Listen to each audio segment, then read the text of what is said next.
আসসালামু আলাইকুম, সবাইকে আরও একবার স্বাগতম আমার চ্যানেলে নতুন আরেকটা রেসিপি দেখার জন্য।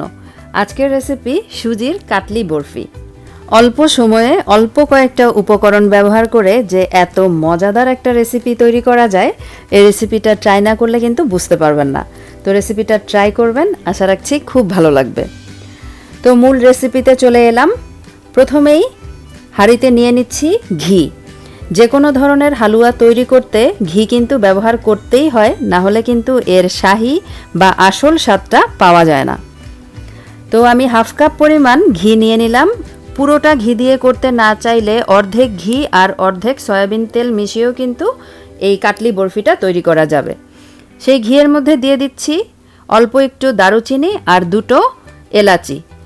ফ্লেভারের জন্য আমি গরম মশলাটা ব্যবহার করেছি। এখন এর মধ্যে দিয়ে দিলাম 1 কাপ পরিমাণ সুজি। এই সুজিটাকে খুব ভালোভাবে ঘিয়ের সাথে কিছুক্ষণ ভেজে নিতে হবে। আর এর মধ্যে চাইলে আস্ত গরম মশলা না দিয়ে এলাচির পাউডার সামান্য পরিমাণে ব্যবহার করা যাবে। 3 থেকে 4 মিনিটের মতো সুজিটাকে ভেজে নিয়েছি। এ পর্যায়ে এর মধ্যে দিয়ে দিব চিনি। চিনির পরিমাণ আমি হাফ কাপ পরিমাণ ব্যবহার করছি। মিষ্টির পরিমাণ যদি বেশি খেতে চান সেক্ষেত্রে চিনির পরিমাণটা সুজির সমান সমান ব্যবহার করতে পারেন। 1 চিমটি পরিমাণে লবণ দিয়ে দিলাম। মিষ্টি খাবারে সামান্য একটু লবণ ব্যবহার করলে স্বাদটা বেশ ভালো হয়, তবে যারা পছন্দ করেন না তারা বাদ দিতে পারেন।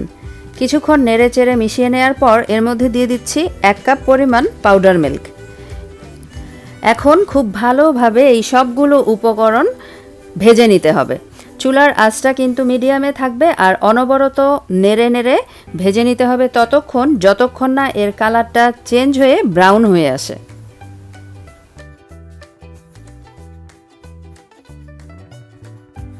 দশ থেকে 12 মিনিটের মতো সময় লাগবে সুজিটার কালার আসা পর্যন্ত ভেজে নিতে। তো এই ভাজাটার সময়টাই একটু বেশি, না হলে কিন্তু পুরো রেসিপিতে আর তেমন একটা সময় লাগে না। এই যে দেখতে পাচ্ছেন কালারটা কিন্তু বেশ চেঞ্জ হয়ে এসেছে। সময়টা কিন্তু চুলার আঁচ ছিল মিডিয়ামে, এখনও মিডিয়ামেই আছে। এখন আমি এর মধ্যে দিয়ে দিব তরল দুধ 1 কাপ পরিমাণ। সুজি যতটুকু ঠিক ততটুকুই তরল দুধ ব্যবহার করতে হবে, বা চাইলে এখানে পানিও ব্যবহার করা যাবে। তো আমি তরল দুধ ব্যবহার করেছি 1 কাপ পরিমাণ। এরপর সাথেই খুব ভালোভাবে নাড়াচাড়া করে নিতে হবে যেন সুজিটা দলা পেকে না যায়।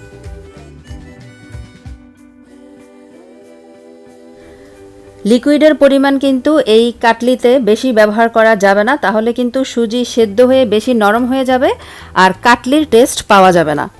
এক্ষেত্রে কিন্তু সুজিটা একটু দানাদার থাকতে হবে। তো এই যে দেখতে পাচ্ছেন খুব কম সময়ের মধ্যেই কিন্তু তরল দুধটা টেনে এসেছে। 2 থেকে 3 মিনিটের মধ্যেই আমাদের এই কাটলি বরফির হালুয়াটা রেডি হয়ে যাবে। এ পর্যায়ে আমি দারুচিনি আর এলাচিগুলো তুলে ফেলে দিলাম। হালুয়াটা কিন্তু হয়ে গেছে। এই যে হাঁড়ির গা ছেড়ে ছেড়ে আসছে। এর থেকে বেশি আর শক্ত করব না, এখনই চুলাটা বন্ধ করে দিব আর চুলা থেকে নামিয়ে নিব। চাইলে আপনারা এভাবেই রাখতে পারেন, আবার চাইলে বরফিও করে নিতে পারেন। তো আমি আজকে একটু বরফির আকারে কেটে নিব। তার জন্য সিলিকনের একটা মোল্ডের মধ্যে ঘি ব্রাশ করে রেখেছিলাম।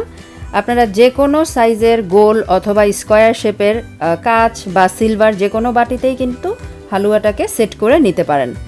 এবার একটু সমান করে নিচ্ছি।